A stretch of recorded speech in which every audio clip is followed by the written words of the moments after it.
불러주심을 감사합니다. 주의 전에 함께 모여서 예배 드리게 하심을 감사드립니다.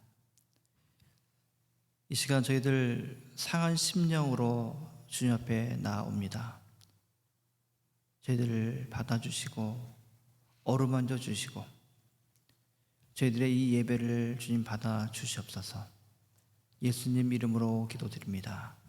아멘. 다 일어나셔서 함께 나는 찬양하리라 하나님께 올리겠습니다.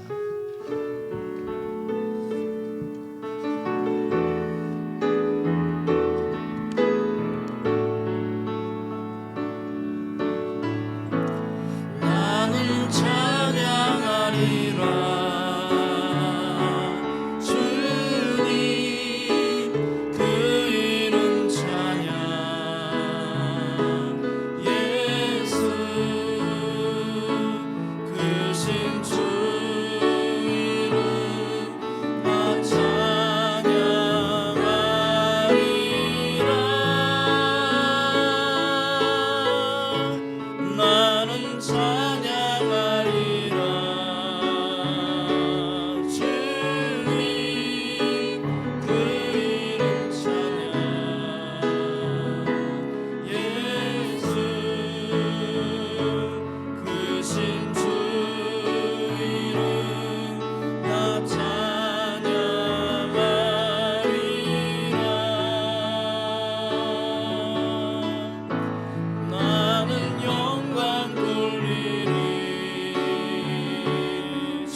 사도신경으로 우리의 신앙을 함께 고백하겠습니다. 전능하사 천지를 만드신 하나님 아버지를 내가 믿사오며 그 외아들 우리 주 예수 그리스도를 믿사오니 이는 성령으로 잉태하사 동정녀 마리아에게 나시고 본디오 빌라도에게 고난을 받으사 십자가에 못 박혀 죽으시고 장사한 지 사흘 만에 죽은 자 가운데서 다시 살아나시며 하늘에 오르사 전능하신 하나님 우편에 앉아 계시다가 저로서 산자와 죽은 자를 심판하러 오시리라. 성령을 믿사오며 거룩한 공예와 성도가 서로 교통하는 것과 죄를 사하여 주시는 것과 몸이 다시 사는 것과 영원히 사는 것을 믿사옵나이다. 아멘. 함께 찬송 20장 하나님께 올리겠습니다.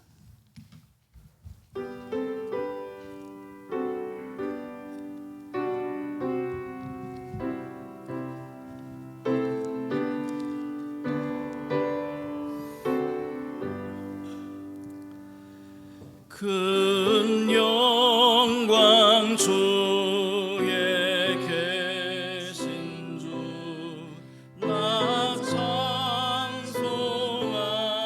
찬송합니다. 영원히 계신 주 이름 나 찬송합니다.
자리에 앉으셨습니다.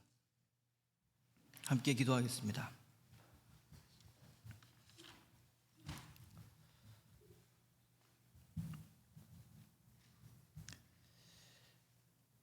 하나님, 오늘도 저희들에게 새 생명을 불어넣으시고 하나님의 자녀임을 깨닫게 하셔서 이렇게 예배당에 함께 모여 예배 드리게 하심을 감사드립니다. 이 시간 영과 진리로 주님께 예배 드려오니 이 예배를 받아 주시옵소서. 저희들의 한 주간을 되돌아봅니다. 여러 사람을 만났고 여러 곳을 갔으며 여러 일들을 도모했습니다. 흩어진 교회로서 하나님의 사명 따라 미움이 있는 곳에 사랑을 전했습니다. 시기와 질투가 있는 곳에 평화와 화해를 이루기 위해 노력했습니다. 그러나 저희들의 노력은 좌절되었고 벽에 부딪히곤 했습니다. 모욕을 당하기도 했고 따돌림을 당하기도 했습니다. 주님, 저희들을 긍휼히 여기사 저희들의 눈물을 씻어주시고 범사에 감사할 수 있는 마음을 허락해 주시옵소서. 또다시 주님 안에서 용기를 주시옵소서. 주님, 세상 속에 전쟁이 그치지 않고 있습니다. 전쟁 열광주의자들의 총과 칼을 꺾으사 그곳에 평화의 꽃이 피어나게 하옵소서. 가족과 터전을 잃은 사람들을 위로하사 다시 살아날 수 있도록 희망을 갖게 하시고 도움의 손길을 허락해 주시옵소서. 주님, 저희 산호세 영락교회 지체들을 위해서 기도합니다. 육신의 질병과 연약함으로 인하여 괴로움 당하는 형제자매 있습니다. 불편함을 넘어 고통으로 밤을 지새우는 형제자매 있습니다. 이들의 아픔과 고통을 잘 아시는 주님, 주님의 능력의 손으로 함께 하시사 힘을 더해 주시고 치유해 주시고 회복시켜 주시옵소서. 주님, 저희 지체들 가운데 믿음이 연약한 형제자매 있습니다. 하나님의 동행하심을 깨닫지 못하고 책 속에 하나님, 남들이 말하는 하나님으로 만족하고 있습니다. 주님, 주께서 친히 이들을 만나주시고 살아계신 하나님을 체험하는 인격적 만남을 허락해 주시옵소서. 예배를 위하여 수고하고 봉사하는 지체들 있습니다. 이들의 수고를 기억하시사 하늘의 신령한 복을 내려 주시옵소서. 성도의 친교를 위해서 수고하고 봉사하는 지체들 있습니다. 이들의 손과 발을 기억하시사 놀라운 하늘의 복을 날마다 내려 주시옵소서. 성도와 성도를 이어주고 화해와 평화를 위해 수고하고 중보하는 지체들 있습니다. 하늘의 복을 이들에게도 허락해 주시고 날마다의 삶 속에서 귀한 열매 맺게 하옵소서. 주님의 말씀을 나누기 위해 세운 이 종 가운데 주님 함께 하시사 능력을 더해 주시고 지혜를 더해 주시며 무엇보다 거룩하게 하옵소서. 예수 그리스도의 이름으로 간절히 기도드립니다. 아멘.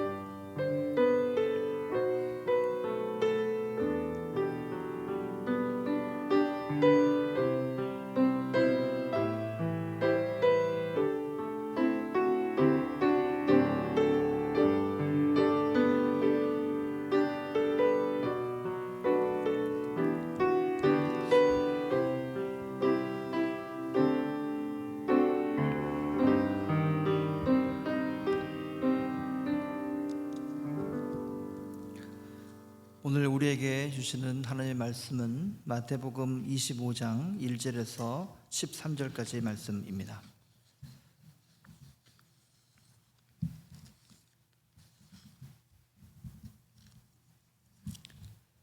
마태복음 25장 1절에서 13절까지 말씀 서로 교독하겠습니다. 제가 먼저 읽겠습니다. 그때 천국은 마치 등을 들고 신랑을 맞으러 나간 10 처녀와 같다 하리니 사슴 미련하고 사슴 슬기는 자 미련한 자들은 등을 가지되 기름을 가지지 아니하고 슬긴 자들은 그릇에 기름을 담아 등과 함께 가져갔다. 신랑이 더디 오므로 다 졸며 잘세.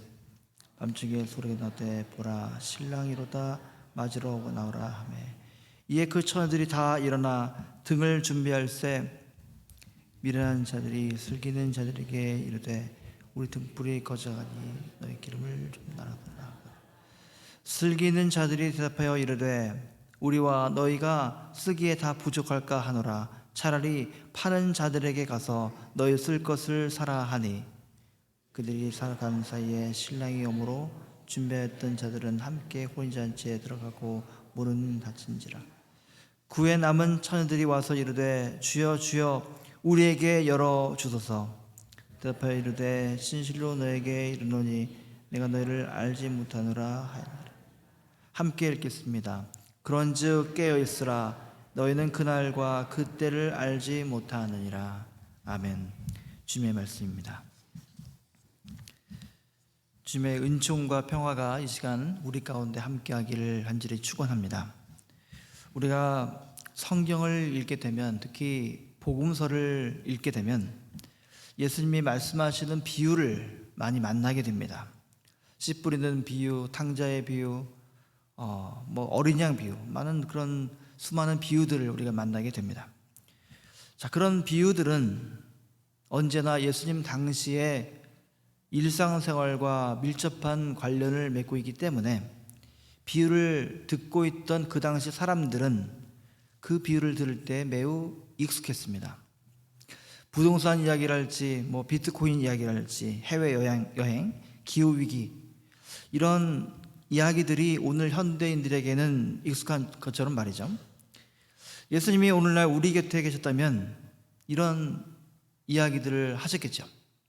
자, 오늘 마태복음 25장을 통해서 읽었던 이 10 처녀의 비유 이야기도 역시 당시 이스라엘 사회에서 흔히 벌어지던 그런 결혼 풍습의 한 장면이었습니다. 당시 이스라엘 사람들은 하루의 시작을 해가 지는 것으로 시작했습니다. 우리는 어떻습니까? 아침에 해가 뜨는 것으로 시작하잖아요. 오늘 데일라이트 세빙이 이제 끝났는데 1시간을 좀 더 여유를 부리니까 좀 다르죠. 아침을 시작하는 시간이 좀 늦어지니까요. 자, 아침에 해가 뜨는 거, 아침에 지는 거, 해가 지는 것을 따라서 하루의 시작을 달리했습니다. 자, 그런데 이 이스라엘 사람들은 하루의 시작을 해가 지는 것으로 시작을 했고, 또 결혼도 우리처럼 아침이나 점심에 하는 것이 아니라 주로 밤에 시작을 했다고 합니다. 자, 신랑은 밤중에 자기 친구들과 함께 신부 집에 가서 어른들한테 인사를 드리고, 그리고 신부를 이제 자기 집으로 데리고 갑니다. 그때 신부도 자기 친구들과 동행을 하겠죠. 신랑 친구와 신부 친구들이 이제 횃불을 들고 밤이니까요, 춤을 추면서 신부 집에서 이제 신랑 집으로 향하게 되었습니다. 양쪽 집안은, 특히 신부를 데리고 올 신랑 집에는 사람들이 많이 모여 있습니다. 왜냐하면 고대 사회일수록, 농경 사회일수록 이 결혼이 한 개인의 문제가 아니라 동네의 큰 축제이기 때문에 그렇습니다. 한 남자와 한 여자가 만나서 가정을 꾸리는 이 결혼이 개인의 문제로 끝나는 것이 아니라 동네 축제로 승화되는 이유는 바로 동네를 지탱해주는 그런 기초이기 때문에 그렇습니다. 소규모의 농경 사회에서는 젊은 남녀가 결혼해서 아이들을 낳아야 되죠. 아이들을 많이 낳는 사람이 좋은 사람이죠. 자, 그 동네는 아주 좋습니다. 그러나 애를 낳지 않으면 동네가 어떻게 될까요? 머지않아 사라집니다. 동네가 사라지는 것이죠. 따라서 결혼은 중요한 동네의 축제가 될 수밖에 없습니다. 자, 그런데 오늘 성경 본문에 나오는 이 장면들은 정상적인 이스라엘의 고대 사회의 결혼식과 뭔가 좀 차이가 있습니다. 원래 계획대로 진행되었다고 한다면 신부의 친구들이 이 신랑이 올 때를 대충 알고 있어야 됩니다. 그런데 오늘 말씀을 읽어보니까 처녀들이 모두 졸다가 잠이 들 정도로 신랑이 더디 왔다, 늦게 왔다라고 묘사를 하고 있습니다. 뭔가 사연이 있는 것입니다. 자, 어쨌든 간단하게 보면 10 처녀들 중에서 5은 등과 기름을 준비했습니다. 다른 5은 등은 가지고 있었지만 기름을 제대로 준비하지 못했습니다.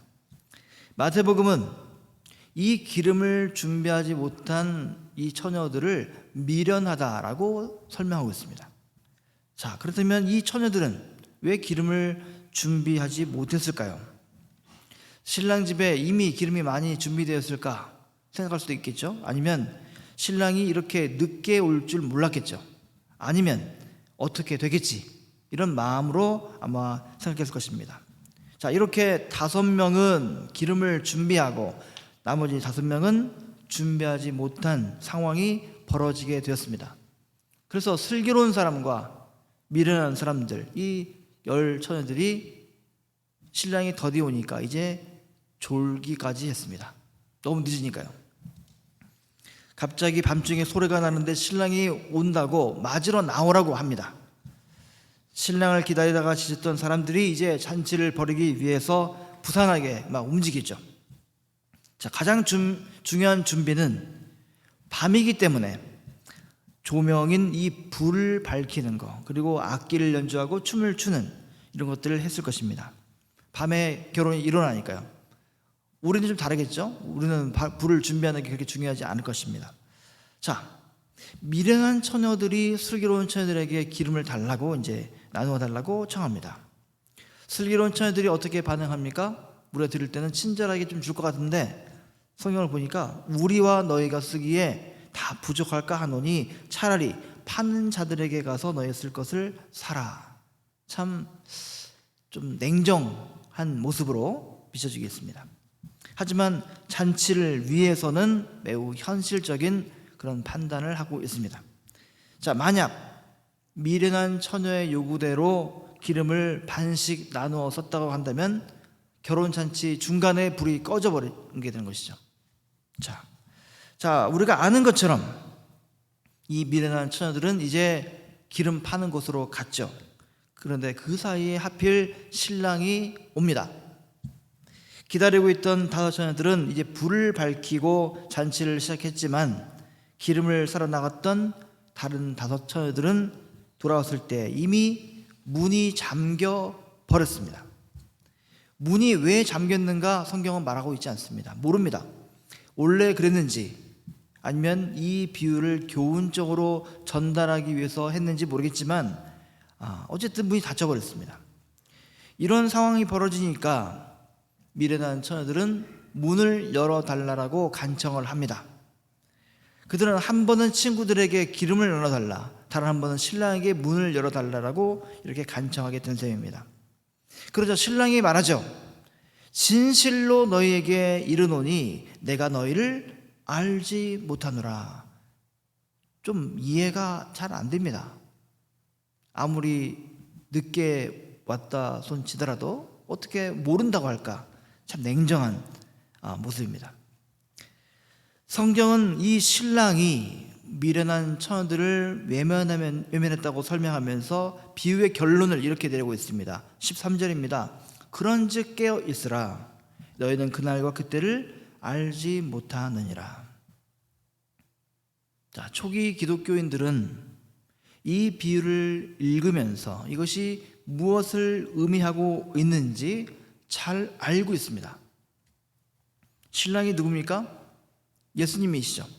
신랑인 예수님이 자신들에게 다시 오신다고 했던 그 시간이 흘러가고 있었습니다. 자신들이 살아있을 때에 예수님께서 재림한다라고 믿고 있었습니다. 예수님의 재림이 금방 일어날 줄 알았는데 자꾸 지연되면서 이제 당황하기 시작하는 것이죠. 예수님이 혹시 오시지 않는 건 아닐까? 예수님의 그 말을 우리가 혹시 단체로 잘못 알아들은 것은 아닐까? 예수님이 하셨던 말씀을 우리가 잘못 기억하고 있는 것은 아닐까? 여러 가지 복잡한 상황이 벌어집니다. 이런 상황에 처해 있던 초기 기독교 신자들에게 오늘 예수님의 이 비유는 매우 실감 있게 다가왔습니다. 신랑을 기다리는 이 처녀들 이야기를 통해서 그들은 예수님의 재림 앞에서 내가 어떻게 해야 되는가를 배웠던 것입니다. 그날과 그때를 아무도 모른다. 이것이 우선 1차적인 대답일 것입니다. 자, 그날과 그때, 그날 그때 뭡니까? 신랑이 오는 때죠. 예수님이 다시 오시는 때입니다. 성경은 그날과 그때를 어떤 표상으로 설명합니다. 이것을 종말론적인 표상이라고 설명할 수 있습니다. 우리가 말하는 재림이라는 말, 심판이라는 말, 그리고 종말이라는 말, 이런 단어들은 종말론적인 표상이다, 이렇게 우리가 이해할 수 있습니다. 자, 과연 그 날과 그때는 언제입니까? 그리고 예수님께서 열 처녀 비유에 등장하는 그런 신랑처럼 오신다는 그 사건은 우리가 어떻게 이해하고 설명할 수 있을까 하는 것입니다. 지금부터 2000년 전 모습의 그 예수님이 그대로 오신다는 말일까 하는 것이죠. 자, 누가복음과 사도행전은 구름 타고 승천하신 그 예수님이 그렇게 다시 오신다라고 기록하고 있습니다. 자, 그렇다면 재림하신 그 예수님은 그렇게 구름을 타고 다시 오신다는 말일까 하는 것입니다. 그리고 그때는 바로 오늘 본문이 전하고 있는 그날과 그때를 말하는 것일까 하는 것입니다. 우리는 2000년 전 이 이스라엘 사람들과 시간의 간격과 공간의 차이를 가지고 있습니다. 멀죠? 공간도 공간이지만 시간의 간격이 참 멉니다. 이스라엘과 2000년이라니까 좀 실감 안 나시죠? 자, 우리가 한국 사람이잖아요. 한국 한반도에 2000년 전의 사람들과 우리가 어떻게 소통할 수 있는가를 한번 생각해 보세요. 그때 무슨 시대입니까 대체? 2000년 전 사람들이 2023년 우리들을 이해하는 것도 힘들지만 우리 또한 2000년 전 사람들을 이해하는 것도 참 어렵습니다. 자, 우리가 기억해야 될 게 있습니다. 그것은 예수님께서 하나님 나라를 설명하시면서 비유로 말씀하신 까닭이 이해시키기 위해서, 그리고 눈높이를 맞추기 위해서였다는 것입니다. 어제 토요일날 산호세의 한 교회에서 우리 미랄 봉사를 몇 분과 함께 갔습니다. 한 달에 한 번 있는 봉사지만 참 의미 있고 귀중한 그런 일이죠. 그런데 우리 교회 초등학교 5학년이죠. 은혜가 함께 갔습니다. 엄마랑 같이 오는 것이죠. 매번 옵니다. 어른들이 이렇게 봉사하고 있는데 10살 먹은 아이가 어떤 생각을 하고 있는가 제가 궁금했습니다. 여러 가지 물어봤죠. 자, 미랄 봉사의 신학적 의미가 무엇일까? 이게 물어봤을까요?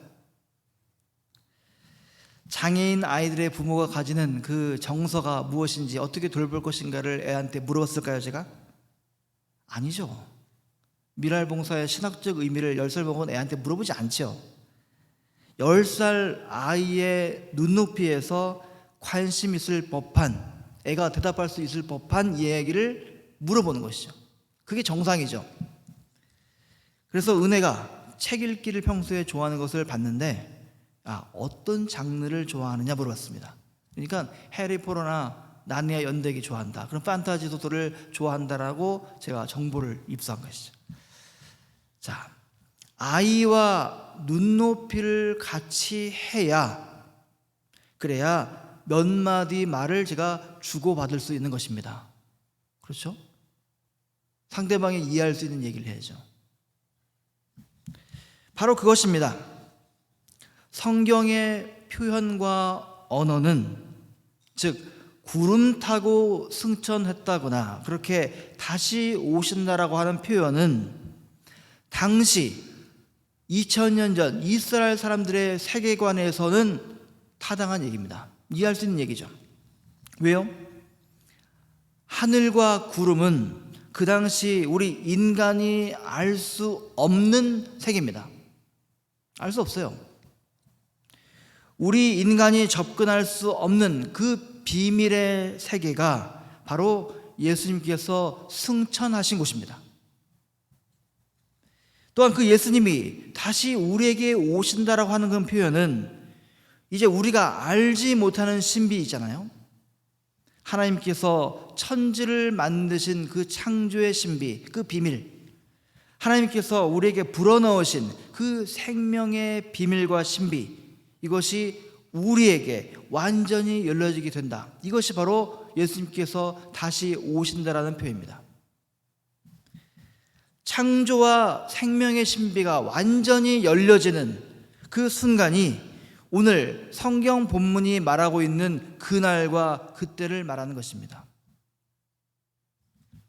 오늘 살아가고 있는 우리는 가만히 생각해 보니까 생명을 잘 모릅니다. 여러분, 생명을 모른다고 하니까 무슨 말이냐? 여기 의사 선생님도 계신데, 우리 열정적으로 살아가고 있는데 생명을 모른다는 게 말이 되냐, 이렇게 이상하게 볼 분이 있을 겁니다.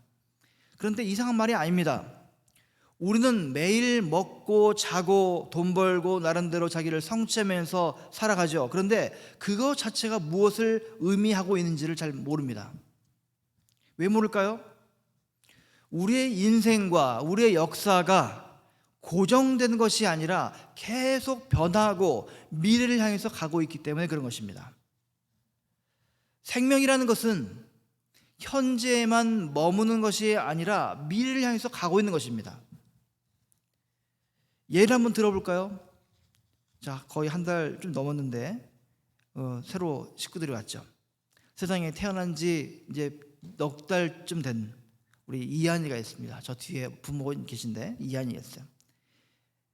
아직 한 살이 안 됐죠. 자, 이한이가 앞으로 저랑 50살 차이가 나는데 50년 후에 어떤 사람이 되어 있을지 우리가 조금이라도 예측할 수 있을까요? 50년 후, 50년 별거 아닙니다. 50년 후에 어떤 아이가 되어 있을지 여러분 예측할 수 있겠어요? 아이의 50년 후에 어떤 모습일까? 그런데 그 50년 후의 모습은 아직 우리한테 숨겨져 있는 것입니다. 50년 후의 이한이를 우리가 모른다고 한다면 지금 우리가 알고 있는 그 아이는 부분적인 아이입니다. 부분적인 아이입니다. 아이를 낳은 엄마, 아빠도 마찬가지죠. 아이에 대해서 모든 것을 다 압니다라고 말을 하는데 그것은 부모의 착각입니다. 잘 몰라요, 부모도. 생명을 다루는 과학자일지라도 마찬가지입니다. 마찬가지로 오늘 우리가 경험하고 있는 우리 자신과 이 세계는 아직 먼 미래를 남겨놓고 있는 이 이한이와 비슷한 것입니다. 그렇기 때문에 우리가 생명을 모른다라는 말은 틀린 게 아닙니다. 우리는 일부분만 알고 있는 것이죠. 그런데 우리의 인생은, 우리의 이 삶이라는 것은 늘 현재 우리가 확인할 수 있는 것에 철저하게 의존하고 있습니다. 철저하게 의존하고 있습니다. 지금 당장 잘 살아야 되고, 지금 당장 어떤 업적을 남겨야 되고, 세계 선교도 많이 해야 되고, 이렇게 우리는 생각하죠. 먼 미래를 바라본다고 하는 사람조차도 기껏해야 100년 후의 역사만을 생각할 뿐입니다. 100년밖에 안 됩니다. 100년 후에 우리 가문이 참 빛나는 가문이 되겠다, 우리 기독교가 크게 번성해야겠다, 이런 생각에 묶여 있습니다. 이렇게 100년 후의 역사를 내다보는 것도 어떤 점에서는 필요하지만 그런 것들은 세상에 교회 밖에 일반 역사가들과 별반 다를 게 없습니다. 똑같습니다. 자, 우리 기독교 신앙은 세상과 다른 게 있는데 그것은 무엇이냐? 그러한 것보다 그것을 뛰어넘는 절대적인 생명, 완전한 생명, 이것이 완성될 그때를 우리가 내다보면서 살아간다는 것입니다. 우리 기독교인들은 우리가 지금 경험하고 있는 이 세계를 절대화해서는 안 됩니다. 현실에 안주하지도 않아야 됩니다. 어떤 사람들은 정치적 이념에 막 휩쓸리죠. 거기에 우리의 신앙을 맡기면 안 됩니다. 뭐 트럼프가 뭐하든 바이든이 뭐하든 이런 말 하면 안 됩니다.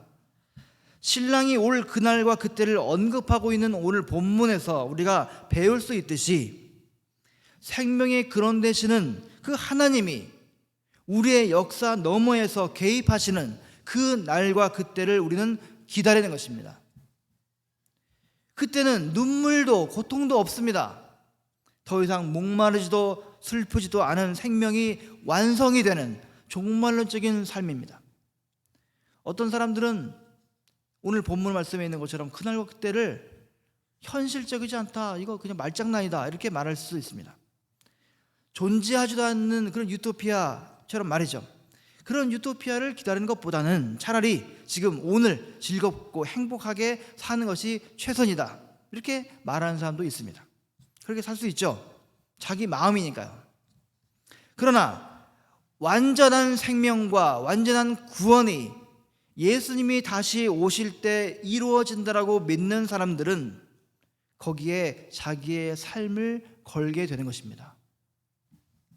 우리 기독교는 어떤 사람들입니까? 예수님이 신랑처럼 오시는 그때를 우리가 모르지만 우리는 기다려야 된다, 이렇게 생각하는 사람들입니다. 우리의 노력이 아니라 하나님의 능력으로만 우리의 생명이 완성되는 때가 다가온다라고 믿는 사람들, 그런 사람들이 예수 믿는 사람들입니다.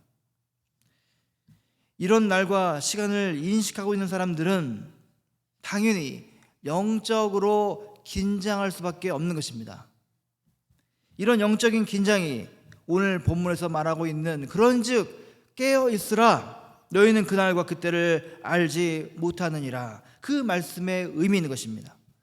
그런데 미련한 이 5명의 처녀들은 자신들이 무엇을 위해서 그 혼인잔치에 왔는지 별로 심각하게 생각하지 않았기 때문에 기름을 준비하지 못했던 것입니다.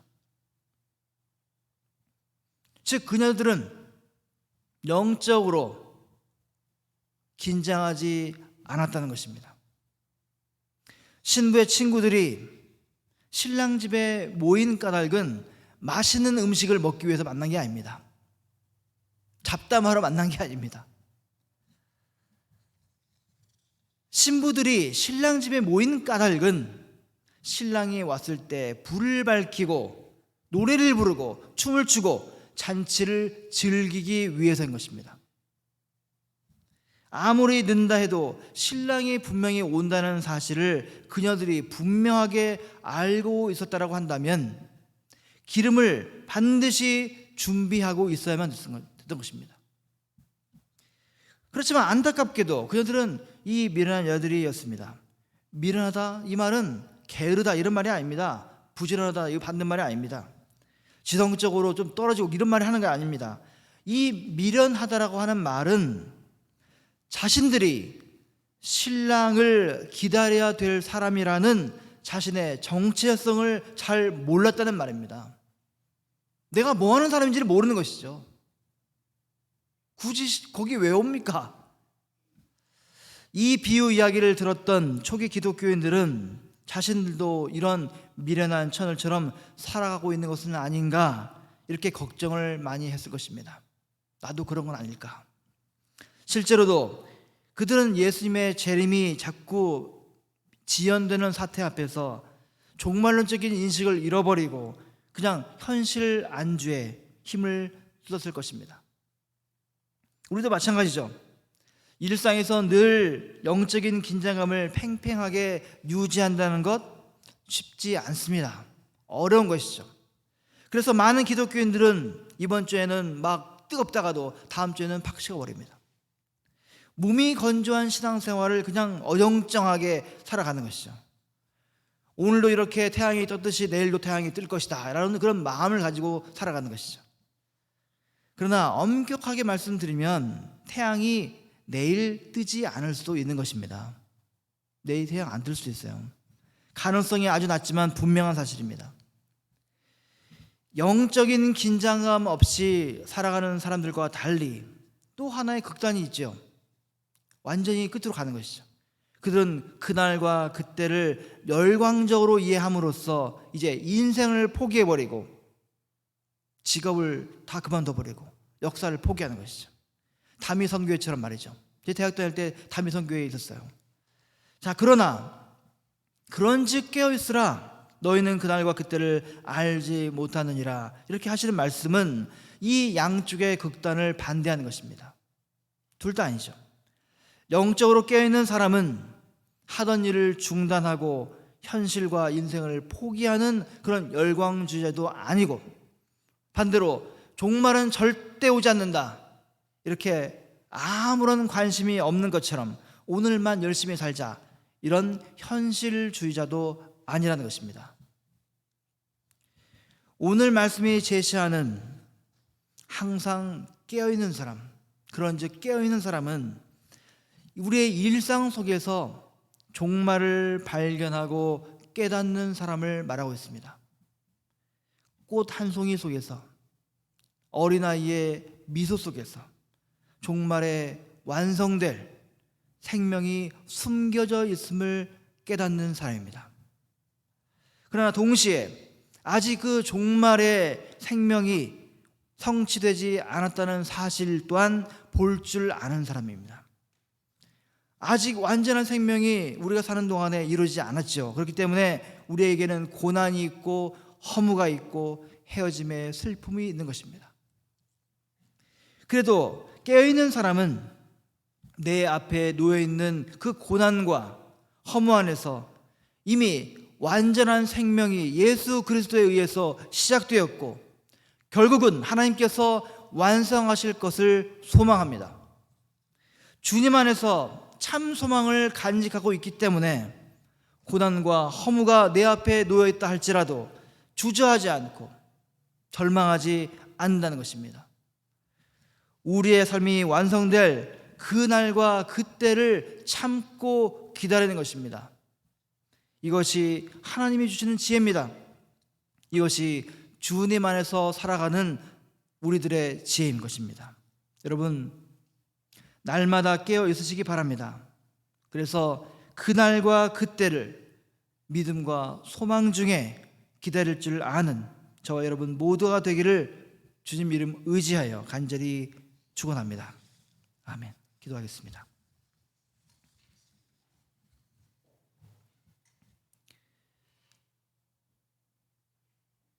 주님이 다시 오신다고 하셨습니다. 완전한 생명의 그날이 반드시 오신다고 하셨습니다. 종말의 그때를 기다리지 못하고 나와는 상관이 없다라고 생각하는 그런 우를 범하지 않도록 저희들을 붙들어 주시옵소서. 또한 그날과 그때를 너무나 열광적으로 바란 나머지 우리의 일상들을 다 망가뜨리는 그런 우를 범하지 않도록 저희들을 붙잡아 주시옵소서.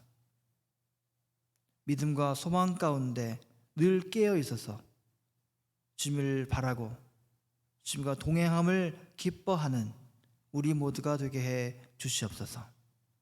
예수님 이름으로 기도드립니다. 아멘.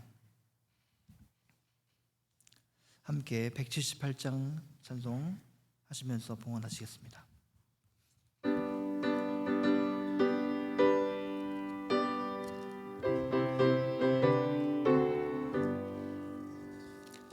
주 믿는 자여 등불을 가지고 신랑을 영접하러 다 함께 나가세. 주님을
빛을 주소서.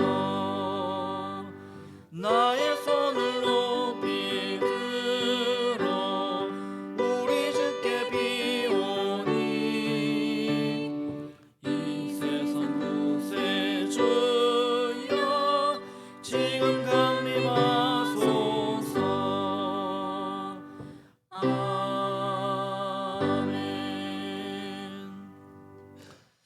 주님 감사합니다. 한 주간도 주님의 은혜로 살았음을 고백합니다.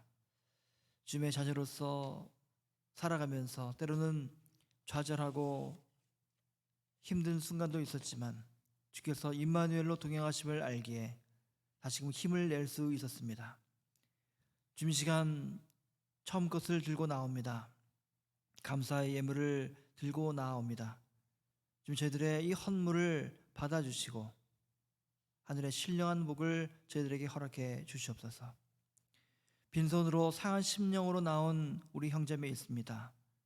주께서 그들을 위로해 주시고 날마다 필요한 것으로 채워 주시옵소서. 예수님 이름으로 기도드립니다. 아멘. 교회 소식입니다. 내용이 많으니까 잘 기억하시기 바랍니다. 토요 성경 공부 기억하시고요. 또 미랄 봉사하신 분들 참 감사드립니다. 3번입니다. 홈미스 사역 우리 이건장 목사님과 함께 하는데 일정을 공지합니다. 11월 30일 목요일 날 오전 8시에 세인트 제임스 파크에서 합니다. 선교부장이신 박정 목사님에게 동참을 원하시는 분들은 문의해 주시면 감사하겠습니다. 6번입니다. 우리 정현주 권사님의 어머니이신 김경희 권사님께서 하나님의 부르심을 받아서 한국에 소천하셨습니다. 유가족에게 하늘의 위로가 함께 하시기를 바랍니다. 식사 및 정리봉사에 대해서 말씀드립니다. 식사 및 정리봉사를 잘 마무리했으면 좋겠는데요. 이번 주와 다음 주를 보시면 특정 구역이나 사람이 배정되어 있지 않습니다. 그래서 서로 솔선수범해서 다 잘 정리되었으면 참 좋겠습니다. 그리고 주보에 실리지는 않았지만 추수감사주일 준비를 위해서 성가대를 봉사하시는 분들이 있고 또 악기 연습으로 봉사하시는 분들이 있습니다. 그래서 가급적이면 구역 모임을 좀 뒤로 밀어주시고 전체 예배 준비를 위해서 좀 준비를 해주시면 참 좋겠습니다. 그리고 11월 셋째 주 11월 19일 날 주일날 오늘은 주보에 안 실었지만 미국 교회 그 사마리탄 교회와 우리 한국 교회가 연합으로 함께 예배드리는 건 아니고 식사를 같이 합니다. 공동 식사를 하는데 그날은 미국 교회가 10시에 예배를 드리고 11시쯤 끝나거든요. 그래서 11시부터 12시 반까지 식사를 하고 교제를 나누는 시간을 갖고 그리고 12시 반부터 12시 30분부터 이 자리에서 예배를 드리겠습니다. 평소에는 우리가 11시 45분에 예배를 드리는데 이날은 12시 30분부터 예배를 드리겠습니다. 자, 이상입니다. 다 일어나셔서 마치는 찬양 하나님께 올리겠습니다.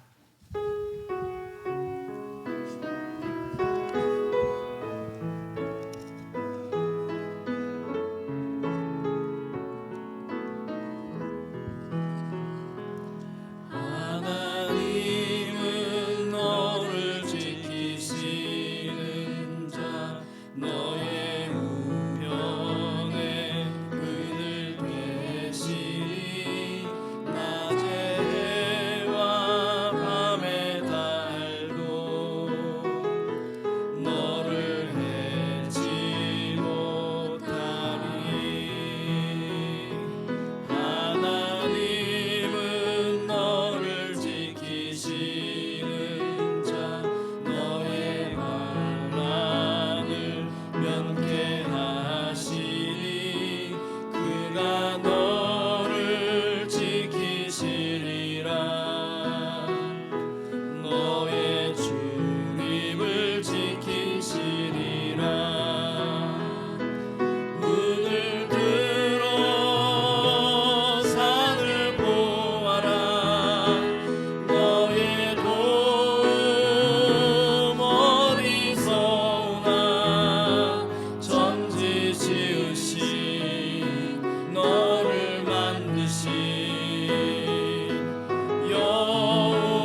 이제는 성자 예수 그리스도의 크신 은혜와 성부 하나님의 극진하신 사랑하심과 성령 하나님의 역사교통 내주하심이 주의 사랑하는 믿음 식구들 가운데, 그리고 이들의 가정과 기업과 일터와 미래 가운데 지금부터 영원토록 함께 하시기를 간절히 축원하옵나이다.